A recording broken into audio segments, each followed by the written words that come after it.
ಗುರುಗಳು ಸೂಚನೆ ಮಾಡಿದ ಮೇಲೆ ನನಗರ್ಥವಾಯಿತು. ಮೋಹಿನಿಯಾಗಿ ಬಂದವಳು ಸುರರ ವಂಚನೆ ಪೂರಕವಾಗಿ ನನ್ನನ್ನು ವಂಚಿಸುವುದಕ್ಕೆ ಬಂದಿದ್ದಾಳೆ. ದೇವತೆಗಳೆಲ್ಲ ಸೇರಿ ಸುಹೀನಗಿರಿಗೆ ಹೋಗಿದ್ದಾರೆ. ಯಾವುದೋ ಒಂದು ಅತ್ವರವನ್ನು ಕೈಗೊಳ್ಳುತ್ತಾ ಇದ್ದಾರಂತೆ. ಅವರ ಅತ್ವರ ಕೂಡದು ಕಾರದು. ನನಗೆ ಸಂಚಕಾರ, ಅದಕ್ಕೆ ಬೇಕಾಗಿ ಅತ್ವರ ಅಲ್ಲಿರುವಂತಹ ಪ್ರದೇಶವನ್ನು ಹಾಳುಗಡೆ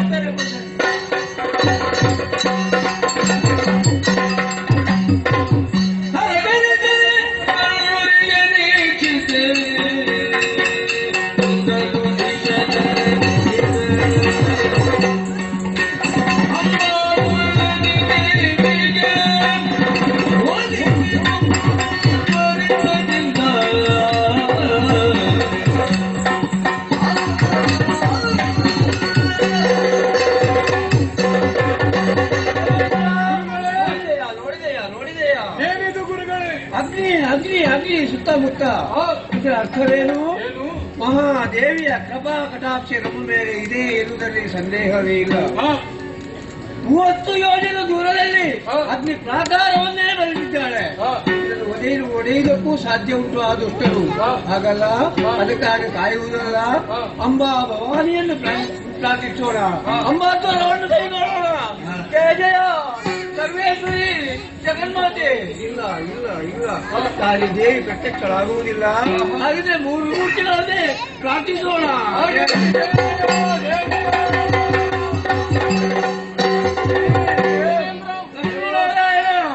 ದೇವಿಯೇ ಕಾಣುವುದಿಲ್ಲ. ಅದೆಷ್ಟೋ ಸಮಸ್ಯೆ ಪ್ರಾರ್ಥಿಸ್ತಾ ಇದ್ದೇವೆ, ಭಜಿಸ್ತಾ ಇದ್ದೇವೆ. ಮುಂದೇನು ದಾರಿ? ಯಾವುದೇ ಕಾರ್ಯದಲ್ಲಿ ಪೂರ್ಣವಾದಂತಹ ಫಲವನ್ನು ಹೊಂದಬೇಕು ಅಂತಾರೆ ಸರ್ವರು ಸೇರಬೇಕಾಗ್ತದೆ. ಪ್ರಾಯಶಃ ನಾವು ಬಾರದೇ ಇದ್ದದ್ದು ಕಾರಣವಾಗಿರಬಹುದು. ಸಾನುಕೂಲವಾಗಿ ನಾವೆಲ್ಲ ಒದಗಿ ಬಂದಿವಲ್ಲ. ಯಜ್ಞದ ಪರಿಸಮಾಪ್ತಿ ಆಗುವಂತಹ ಕಾಲವಿತ್ತು. ಅವಳನ್ನು ಒಲಿಸಿಕೊಳ್ಳಬೇಕು ಅಂತಾದ್ರೆ ಹೊಸ ಕ್ರಮವನ್ನು ನಾವು ಮಾಡಲೇಬೇಕಾಗ್ತದೆ. ಪೂರ್ಣಾಹುತಿಯ ಸಮಯದಲ್ಲಿ ನಮ್ಮ ಅಂಗಾಂಗಗಳನ್ನು ಕಡಿ ಕಡಿ ಕಡಿ ಕಡಿದು ಯಜ್ಞಕುಂಡಕ್ಕೆ ಹೋಮಿಸುವ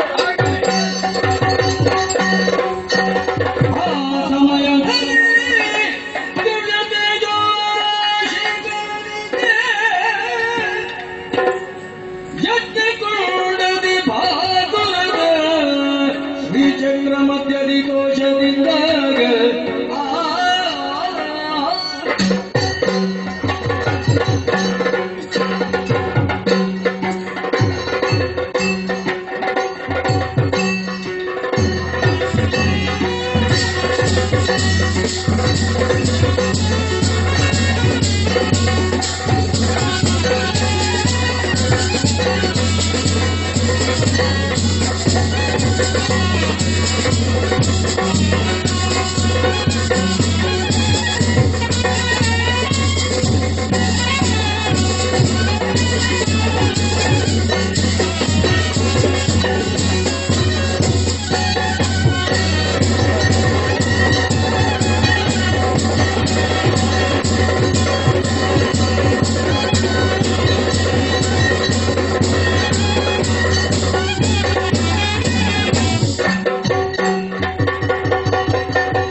ಹರಿಹರ ಬ್ರಹ್ಮಾಂಜರಿ ಸುಲಭ ಮುಖ್ಯಾಮರರಿ ಏಳಿರಿ, ಎದ್ದೇಳಿರಿ, ಧೈರ್ಯ ತಾಳಿರಿ.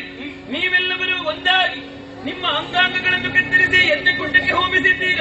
ನಿಮ್ಮ ಅಂಗಾಂಗಗಳನ್ನು ಪುನರಪಿ ಕರುಣಿಸುವುದರ ಜೊತೆಗೆ ಚರಣ ದರ್ಶನವನ್ನಿತ್ತಿದ್ದೇನೆ ಮಕ್ಕಳೇ. ಆದಿಯಲ್ಲಿ ಶುಂಭಾದಿ ದೈತ್ಯರನ್ನೆಲ್ಲ ಸಂಹರಿಸಿ ಮಣಿದ್ವೀಪದಲ್ಲಿ ತ್ರಿಪುರಾಂಬಿಕೆಯಾಗಿ ನೆಲೆಗೊಂಡವಳು ನಾನು.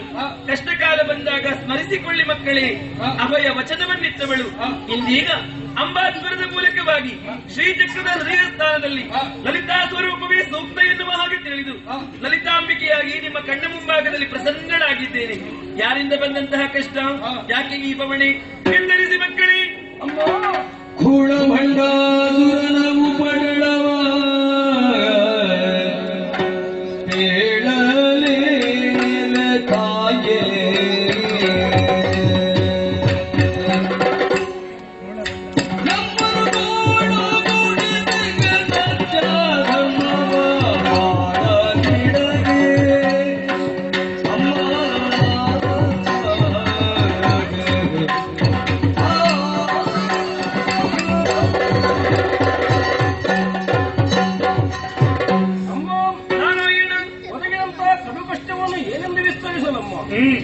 ಕೂಳನಾದಂತ ಭಂಡಾಸುರನ ಪ್ರಭಾವದಿಂದಾಗಿ ಮೂಜವೂಗವು ಕಂಗೆಟ್ಟು ಹೋಗಿದ್ದಾಗಿ ನಮ್ಮನ್ನೆಲ್ಲ ಗೋಳುಗೊಳಿಸುತ್ತಾ ಇದ್ದಾನೆ. ಶಿವನಿತ್ತ ವರವರದಿಂದ ಅದು ಕೊಪ್ಪಿದ್ದಾನೆ ಎನ್ನುವ ಅರಿವು ತಪ್ಪುತ್ತಾ ಇಲ್ಲ. ಅದು ಮಾತ್ರವಲ್ಲವಮ್ಮ, ಲೋಕಮೂರಾದರೂ ಯೋಗ್ಯವಾಗಿರುವುದಕ್ಕೆ ಕಾರಣವಾದ್ದು ಸತ್ಯ ಧರ್ಮಗಳು. ಅದರ ಬಾಳ್ವೆಯನ್ನೇ ಕೆಡಿಸಿ ಸ್ವಾರ್ಥ ಮಾರ್ಗಿಯಾಗಿ ಮುಂಬರಿಯುತ್ತಿರುವಂತಹ ಬಂಡನ ಉಪಹತಿ ಸಹಿಸದೆ ನಿನಗೆ ಶರಣು ಹೊತ್ತಿದ್ದೇವೆ. ನಮ್ಮನ್ನು ತರಿಸಬೇಕು. ದುರುಳ ಬಂಡನ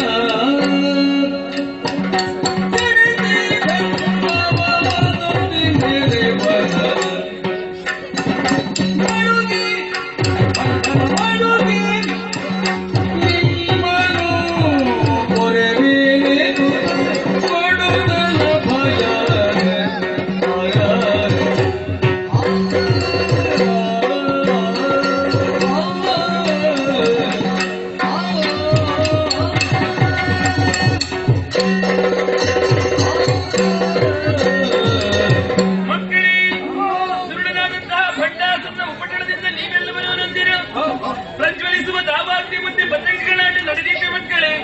ನಾನೇ ಪ್ರತ್ಯಕ್ಷಳಾದ ಬಳಿಕ ಭಯವೇ ನಿಮಗೆ. ಹಸಿದ ಸಿಂಹಿಣಿಯೊಂದು ಬೇಟೆಯಾಡಿ ಬಳಿಕ ಆಹಾರವನ್ನು ಸ್ವೀಕರಿಸುವಂತೆ ದುರುಳನಾದಂತಹ ಭಂಡಾಸುರ ಮತ್ತು ಆತನ ಭಂಡತನವನ್ನು ನಿರ್ವಹಿಸಿಕೊಡುತ್ತೇನೆ. ಧೈರ್ಯ ತಾಳಿ.